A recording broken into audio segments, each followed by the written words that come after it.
تو کیا بتاتے ہیں؟ پاکستان، پاکستان آپ کا بڑا گھر ہے، پاکستان محفوظ ہے تو سب ہے۔ آپ لوگوں نے پچھلے دنوں میں دیکھا ہوگا ٹی وی پہ فلسطین میں لوگوں کے ساتھ جو ہو رہا ہے، مگر آپ ان کے لیے آواز نہیں اٹھا پا رہے۔ کیوں نہیں اٹھا پا رہے؟ کیونکہ آپ ان لوگوں سے قرضہ لے کے کھاتے ہیں، آپ معاشی طور پہ غلام ہیں۔ جب تک آپ معاشی طور پہ ان سے قرضہ لے کے کھاتے ہیں، ان سے آواز نہیں اٹھا سکتے۔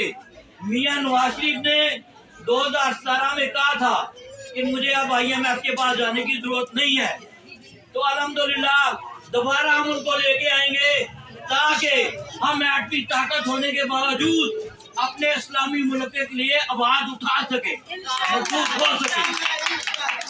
اینڈ پہ ایک نعرے کے ساتھ ختم کرتا ہوں، پاکستان زندہ باد۔